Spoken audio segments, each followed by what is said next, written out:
Will be our first map of the series. A fun one to say the least, as Estral, hot off a victory versus NRG. They just won on Training Grounds 5-1. Fire and Ice on the other side just took down Hive 2-0. A fun one to be inbound for. So take a look through the eyes of Exploit, the newest addition to FNI. Exploit's talented player, right? You can't forget about him. One guy that I do want to discuss on Estral is Crack. What an amazing night he has had. Exhibit, they ended up losing that to NRG, but regardless, in the first couple of rounds they won, he was 10-0. And of course, moving into Training Grounds, Crack didn't stop there. He continued to slay outs, and that's a man that I do want to keep my eye on. Unfortunately, not the best of starts for him as he gets taken out along with his teammate Adverse. But it looked like it was going to be a strong initial from the men of Estral. They pushed really strongly onto Bravo, but they just couldn't solidify it long enough. But luckily, they are, in fact, going to be able to retake it over once again. There's going to be a person on all fours onto B as Crystallize looking to make some moves along with B-God. Third sequence in play. Player was down over at B. Finally does get taken down. Crack on the B-God. Crystallize does have some teammate support. That one actually being Exploits. The Young Gun gets dropped. Reflame will make him pay. And actually has another player through middle. A big engagement and takes down the King. Lovely damage done to the mid-round here from Reflame as he's constantly keeping the boys of Estral in this. And from above, the lovely Lancer fire coming in on either side. More of an advantage, however, toward the side of Estral as B-God, all red, has to watch the player he just downed walk away.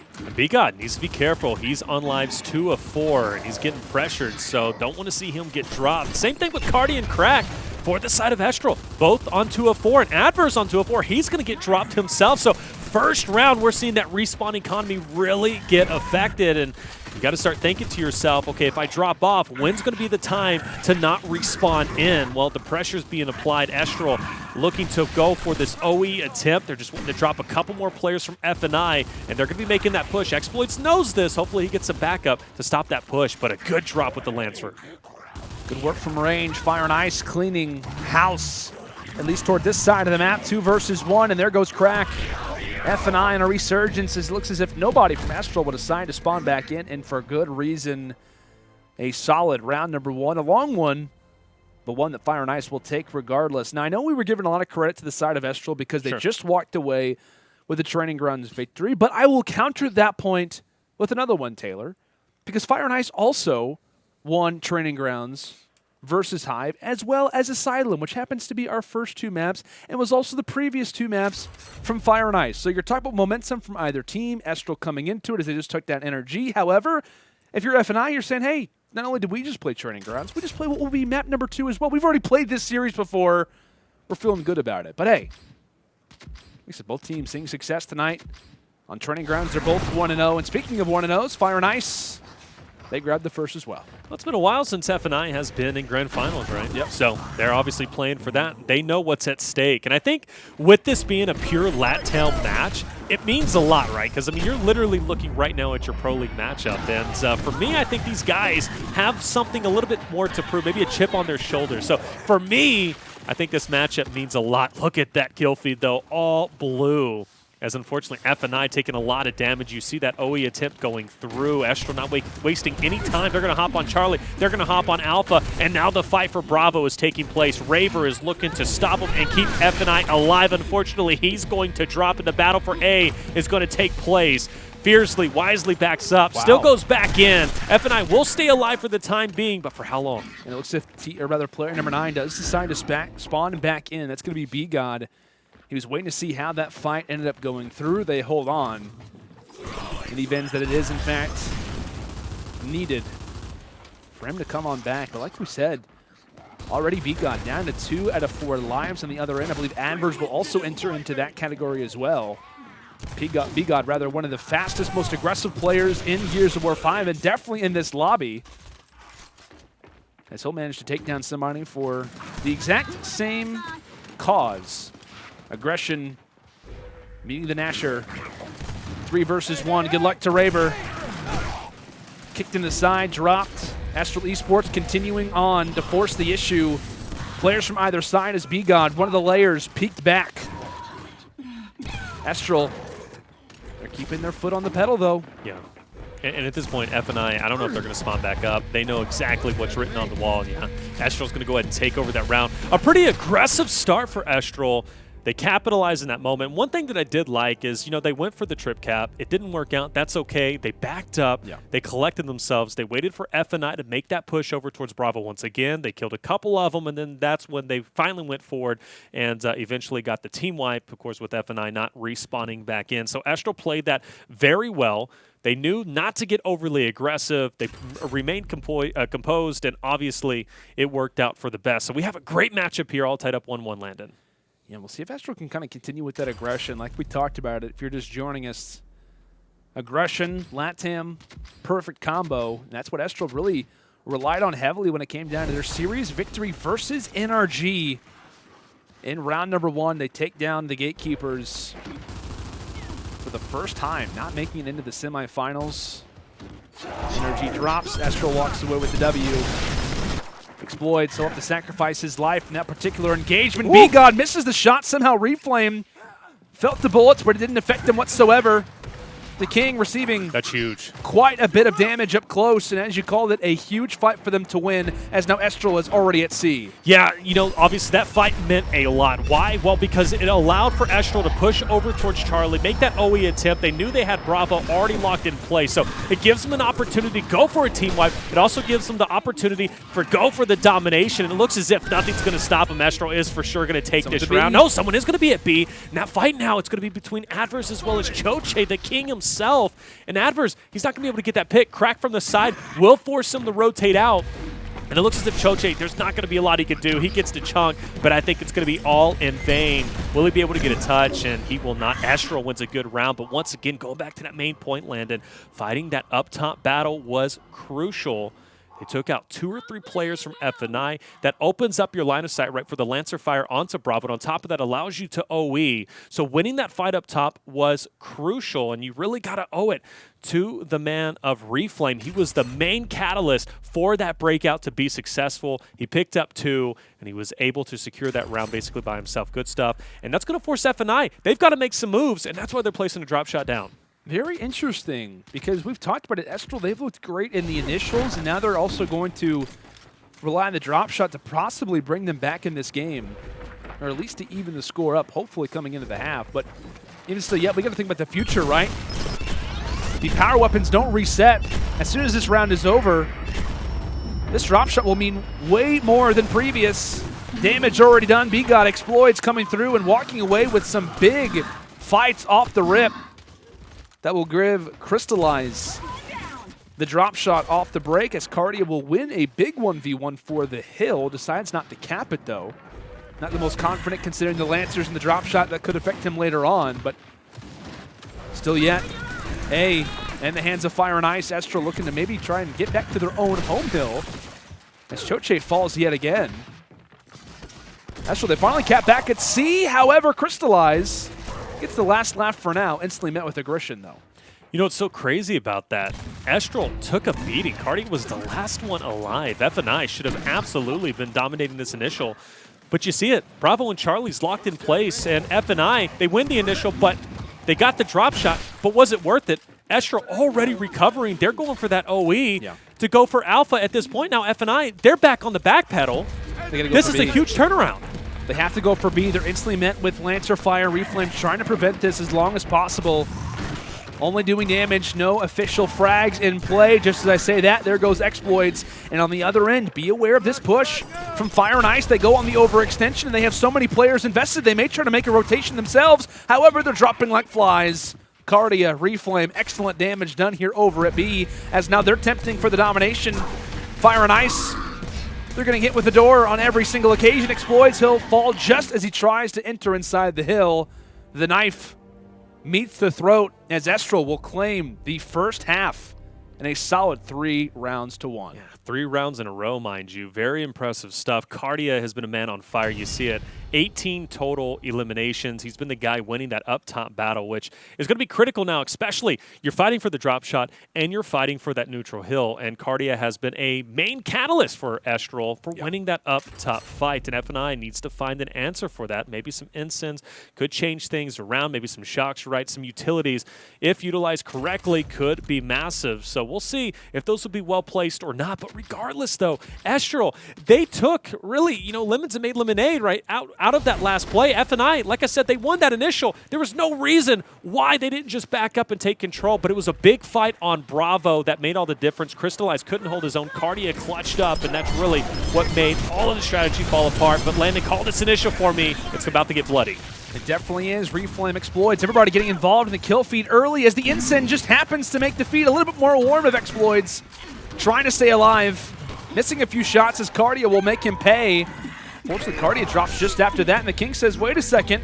Everybody's dropped. Everybody's taken down at a moment's notice. I don't even need this drop shot. As a very interesting 32-second round, we started to question Fire and Ice in terms of placing down that drop shot over at what is now the E-Hill. And despite not winning the round prior, they walk away with the initial, as you called it. They walk away with the initial here. And maybe those doubters, maybe those questioners, much like myself about the drop shot, is it the right call? Fire and Ice in that round showing us why exactly that was the case. They loved that overlook fight. I think in Gears, that is the ultimate dream, right? To finish a round that quickly, you don't have to worry about rotations. You just go in, you slay out the other team. It's just a beautiful round. And F&I, they're not going to let that go to waste. They capitalize. Now they are poised to potentially tie up this series. And a big tie here, especially with Estral being at 3, right? And they win one more, they're going to be at least one round away from taking over the victory. And it's going to be a good start for F&I. Crystallize, he's going to go ahead and start us off with that drop. But unfortunately, he gets dropped. Reflame picks up a nice kill. Drop shot is going to be in Reflame's hands now. So what was great for F&I off the initial now is great for Estral, but Choche is fighting hard for that neutral hill. Unfortunately, he's going to drop, and Estral, they are now in control. You see what that particular hill meant for Estral. They don't even cap their own home hill. They wanted to go for E as it was personal. They've got that drop shot. They're going to position Reflame toward the back lines. He needs to hit this, and he does. Lovely pick onto the young gun of Raver. Now it's all up to Crystallize. B-God, of course, just at the flank. However, it was Exploits who fell just before that. Players knocked. Fire and Ice receiving lots of damage as they try and desperately hop out the employee-only exit.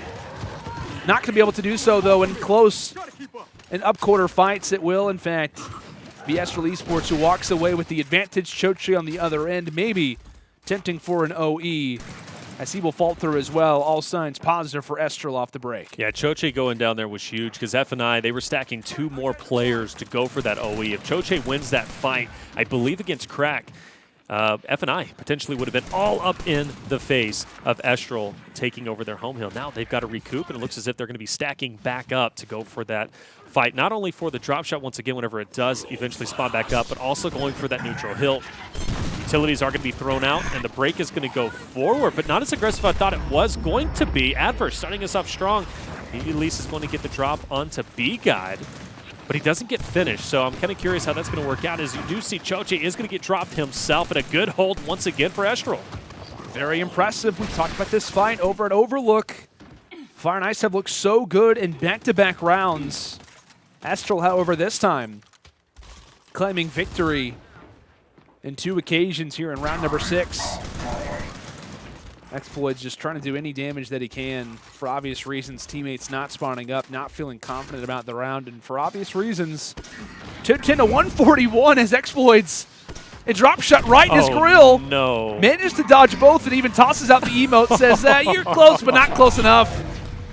Tossing out the instant as he'll get affected by it. As that will be Estral. A solid beginning to this game as they now find themselves up 4 rounds to 2. And I feel like it's only right that we take a look at this replay. Taylor, I mean, look at this. Literally has 2 drop shots, does not have a care in the world. That bounced off his head right there, surely. Adverse is so mad at this point, too. And then he goes right up top the emote. We're not going to show, of course, the Ensign coming through. That's not important, right? But regardless, fantastic stuff. Estral now leading 4-2 over Fire and Ice and looking to take a strong Training Grounds. We talked about it. You set up the storyline. Training Grounds is the last map that NRG was alive on in Emergence Day Season 2, week number 9, and that's where they fell short. And Estral, they were the ones who put the final nail in the coffin for them. And now it seems as if they could be repeating history against FNI. We might see a 5-2 Reflame, hugely aggressive, but unfortunately he gets stunned. If that stun doesn't come through, he could have easily picked up 2. And now you see it, FNI, they're going to capitalize at B-God. He's going to be leading the charge. B-God so excited in those moments, knew he was on the flank as that will be his 3rd in a row. In a short sequence, Reflame now the last man up, saying, what just happened to my squad? He's going to meet the Flames. Teammates still spawning in. They feel confident they can retake back control over their own home hill, and they will not. Jeez. Players pretty much all cycling around the hill, but nobody just manages to get a touch there at the end. Rather unfortunate for Estral. We're giving them all this hype, saying, okay, they're going to come into this round, they're going to look solid, and then ended in a moment's notice. Fire and Ice still staying alive. I'm not going to lie. I appreciate the aggression from Reflame. I feel it. He's feeling himself, right? He's got 29 total eliminations. Yeah. He's winning. They're on top of the world, but you didn't have to push that hard. Your biggest strength is your biggest weakness. Yeah, absolutely. That situation. And look, if you don't calm down the aggressiveness, you might put yourself in a bad position, and unfortunately, that's what ended up happening. We do see, though, the shocks are, in fact, going to be locked out, so that's not going to be usable for that fight for neutral. And drop shot could make things a little bit more interesting. Let's see if Reflame slows it down a little bit. I think it definitely could work in his favor. Yeah, see if he can slow up the gameplay a little bit. Exploits on the other end. Blind, can't see through the smoke. Look at that. And Reflame on the other end. A little bit more slow passive play, and look what happens. Raver taking down Fiercely with the instant grenade. And Estral Esports look to collapse on Crystallize, and surely they'll get this one done. Interesting push coming in from Raver. He was behind cover, maybe thought, hey, I'm not going to survive anyway. May try. Rather, let me just try and take down the player that was already knocked. Unfortunately, can't accomplish either of those feats. F in the hands of Estral. Now that D-Hill really remains the solid focus, but keep in mind, Choche, he's contesting. He's trying to get some damage done, but look at the top. It was the drop shot that nearly took him down. Choche, the king, smooth as can be, smooth as butter. Unfortunately, Fiercely will drop him in a moment's notice. Yeah, Choche wanted that first shot to hit like a brick. Unfortunately, it didn't. It's like a pound of feathers, if you will. I don't know, but regardless, though, Fiercely ended up capitalizing in that very moment. And, you know, a really chaotic initial, but obviously as the dust settles, it is going to be Estral leading the way. And you see where they're setting up right on that neutral hill. They're trying to push FNI back, and they know exactly where FNI wants to go. And honestly, at this point, with this nice defensive setup for Estral, it's going to be tough for FNI to break. So they're going to have to make a decision. Do they want to commit a lot of lives to push in for this neutral hill as well as the drop shot, or do they go for the OE? Well, I think they've got to fight for the drop shot, but even though this fight needs to happen, I don't know if FNI is going to be able to capitalize here. It's pretty much for all the marbles. Estral, if they can make this stance, they'd have the new drop shot. They'd have the advantage, you called it. Crack trying to do some excess damage as Adverse falls. And there goes another onto Raver. Great damage done from Estral, however, keep in mind, rotation over at F. Exploits has snuck over, does get the cap off. So at the very least, this will help Fire and Ice in terms of the point conversation. Cardi gets mixed up on the stairs. And there goes Adverse as well. Massive. So great damage done from Fire and Ice. They're making this one competitive. Ooh. They're making this one interesting. Still fights breaking down over at E as well. Fiercely, he's not done. Manages to get the hold on their own home hill. However, on the other sides of the map, it is all but success still for Fire and Ice. They push back Estral so much, they have the remainder of the map as their playground. They do, but they're spread thin, and right now FNI, they are going to have the man advantage on that fight for Delta, and they're making it even better in their favor as Adverse is going to get dropped from B-God. But it seems as if, though, Estral will recover, and at this point in time, right, they won't win. So Estral needs to get a break, and I think they know this, so they're going to be going for that push onto E, and this breakout is about to happen. Player number 1 is, in fact, about to push in. Unfortunately, drop shot comes in, and Crystallize will capitalize, and that very well could have been the final nail in the coffin. FNI could sneak this round. They absolutely can. A very neck-and-neck one right now. Keep in mind, player number 8 just over, trying to do some damage. Crystallize from afar, takes down Reflame. As now we have ourselves a round number 9. Oh my goodness. This huge. LATAM game number 1, this LATAM series is already living up to the hype. Reflame is sitting at 39-12. I know. And you know what's the catalyst for F&I taking that last round? Because Estral, for all intents and purposes, won the initial, that mid-game, incredibly powerful. Exploits, making that OE and winning those fights where they mattered. I think he ended up picking up 2 players onto the side of Estral and held his own, so they went for that double cap. And at that point, Estral, they were spread thin. They started freaking out because the trip cap at that point was coming through because a couple players from F&I was on that neutral hill, so they were going for the trip cap. Estral then pushed one player all the way over towards Delta. You're not going to win in a 1v3 or 1v4 unless you're, Dezo, or Detox, excuse me, right on District against PK. But regardless, though, that was the final profit. Good plays from Exploits. And he's starting off strong once again. B-God's going to take out Adverse. And also, we're going to see Exploits come through. He's got the drop shot. He does, but he has to be careful up close. They got to watch over their man. They got to watch over the most valuable player in the map. However, he misses the shot onto Reflame. Gets a second chance at life. Can't make it work. Fire and Icing, lots of success so far as they will claim control, plant their flag at E. Adverse, the farthest pushed up player from Estral, giving the call-outs, saying, guys, we cannot let this one slip through our fingers. Both teams 1-0 on the night on training grounds. Who can walk away with it despite it being Fire and Ice's map choice? Fiercely, Estral looking to reclaim control instantly as they have not even gone for their own home hill. They want to take control back at E. In the aggressiveness, at least in terms of this particular point, does work out in their favor. They managed to cap E. Still no one at their own home hill as I continue to call it out until they go for it. It looks as if they will contain control. However, look who's here. Fire and Ice, they're knocking at the door. There goes Reflame. Oh, and at this point, Raver is clutching up, and they need to do this. You look at that respawn economy on F&I's side. They are struggling. Choche on his last life, Exploit on his last life, and then you have Crystallize, Raver, and B-God knocking on the door of their last life. So if they can clutch up here, this could be big, but they've got to win that fight on E. But Estral still has bodies they can continually throw in these fights, right? And the respawns, they are short, so it's going to be a difficult road for F&I to clutch up here. And it looks as if we are going to be losing Choche. So currently it's going to be a 5v4 the entire time. B-God's going to be respawning. Raver's going to be respawning, but they're on their last lives. F&I right now needs to literally play this perfectly, but Estral, I think they're going to win this. They look to be in the right spot. Like we said, an awkward position. Exploits, Crystallize, Raver. They drop, or rather, the entirety of the team, they drop once more, and they are done. Estral realizes surely the situation that they have. Reflame, the only player on 0 respawns. Here comes the drop shot. Nothing lands. Raver being ultra conservative. Gets tagged up at first. Here comes the drop shot right at the door. Not going to land. Fire and Ice, they have to try and go for a cap. Who's going to knock at the door? Who's going to hop on in? They don't even realize they can't get there. And nobody hops inside the hill. They're at 0 respawns. And they don't, at least in my eyes, communicate properly. One player tried to get inside the hill on the other end. And then that left E vacant, as it will be Estral winning in an intense round number 9 as they will